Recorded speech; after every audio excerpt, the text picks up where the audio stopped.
I'm Kim, and I'm with Gorge Real Estate Talk, and we are here today on location at the Hood River Inn in beautiful Hood River. So we got this great view, and we are here today with this great guest, Matt with DirectLine-IT. So Matt is going to be here today talking to us about real estate transactions and wire fraud and everything security from the back end of a real estate transaction. So Matt, welcome. Yes, thank you. Thank you for having me. So tell me a little bit. Let's just dive into Matt for a second here. So Matt, how did you get here to Hood River? Well, I grew up in Southern Oregon, Grants Pass to be specific, and my parents decided to make the move here in 2000. And about 4 years later, I actually moved here for a short term, and then lived in Pendleton for about 3 years, where I met my wife. And we decided that we wanted to move back here just because this area reminds me a lot of growing up. As far as, I grew up on the Rogue River, have the Columbia, it's kind of the same, right? Same. River. One's raftable, one's just not big. So, I'm an avid outdoorsman, backpacker, and all that kind of stuff. And so, this area just really caters to the lifestyle that I wanted to have for me and my family. So we decided to move here and kind of settle down. So you're saying that you moved here for the lifestyle? Yeah. The outdoor lifestyle, just, like I said, we camp, hike, backpack. I'll admit we're not too much into water sports, if you will, but I do fish, fly fish and regular angling. So, just everything that we have around here is in such abundance and beauty that, like I said, we just felt like it was a good place to raise our family and settle down. Great. Well, we're so glad you came here. So I got a big question for you. So how did you end up starting an IT business here in the Gorge? That is a great question. Sometimes I ask myself why. I worked for, a couple different companies. I used to work for Gorge Networks many years ago, and then went to work for an MSP out of the Dalles. For those that don't know, MSP stands for Managed Service Provider.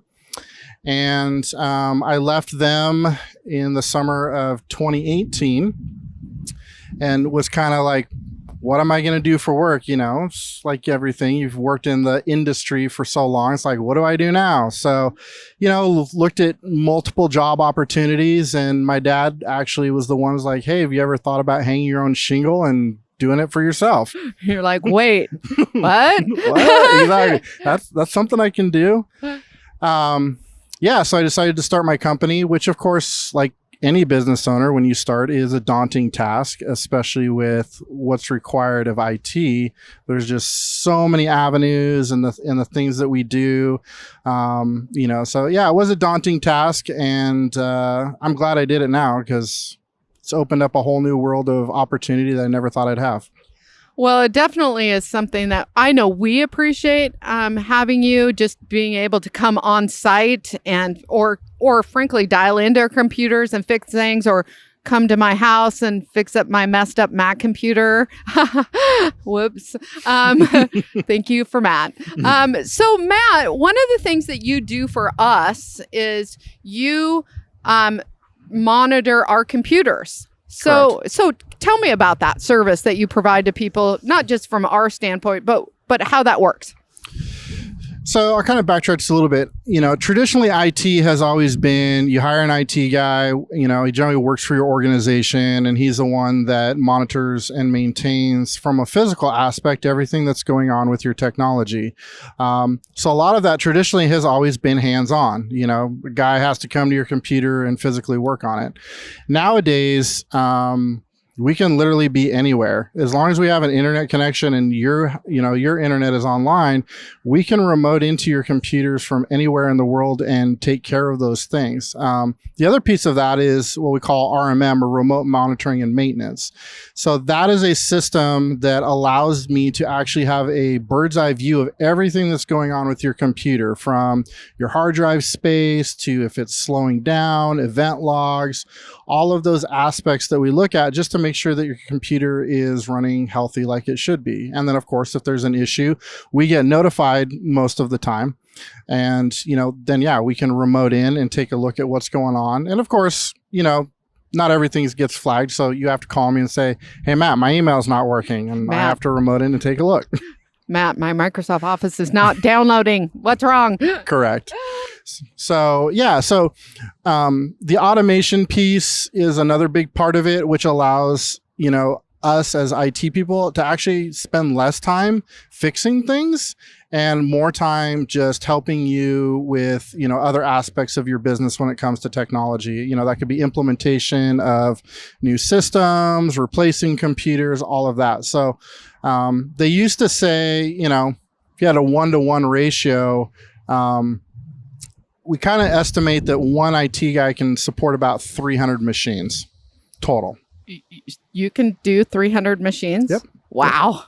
And for me, in my business, and especially with the way technology has gone, is that's even scalable, way beyond that, because we have all types of services even available to me to where I can outsource certain aspects of what I do to companies to, make sure that your systems are maintained and monitored 24/7.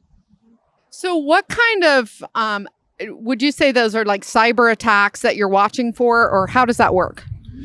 We're looking for everything.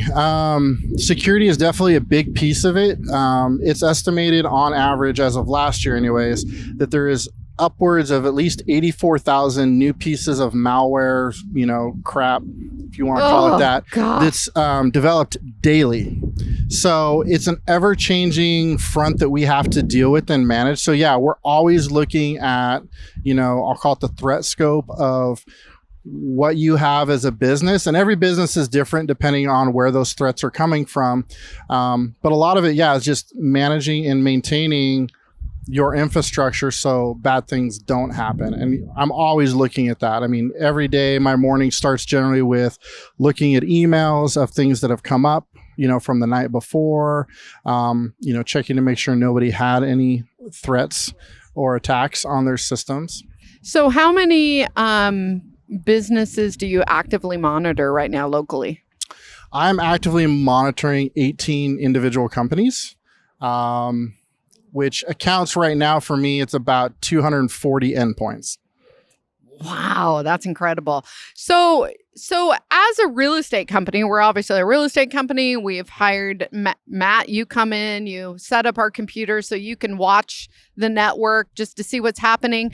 But wire fraud is a huge thing too. So can you talk about how somebody like you would protect us as realtors as far as wire fraud and helping our clients through that?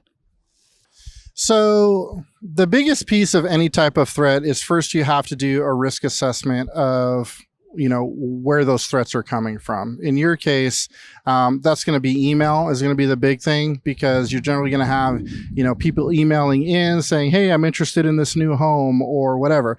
And a lot of times those can still be bogus. The big thing right now, especially with COVID, I've seen a lot of this going around. I've already seen a couple clients with this, has been, it's a fake email, but, Kim would email, say, the bookkeeper and say, hey, I need you to go on eBay and purchase, $500 gift cards from eBay and send me the numbers, blah, blah, blah, blah. And we see a lot of those threats that are just, they're simple requests which seem normal and valid. Like Kim saying, hey, I need you to go buy me some gift cards. Which is so funny. They'd probably go, oh, okay, what are we doing? Exactly. Right. And so you see a lot of those types of, we call them phishing emails, phishing. And those types of phishing emails are generally where we see a lot of breaches. Especially, again, in your type of industry where email communication is huge, from potential buyers, from, maybe other companies that are, Title company, exactly. So all of those different threats coming in from that, and it literally, it can manifest itself in a couple different ways. One is you click on something, now you've got malware, ransomware, which ransomware would fall into the category of like crypto. So like they encrypt your device and then hold you for ransom. So then they email you and say, I want you to pay $500 for me to uninstall this from the computer, or how? Yeah, exactly. It can mean many different things. Sometimes it's a short one-time fee, depending on who your IT company is and how well that's managed.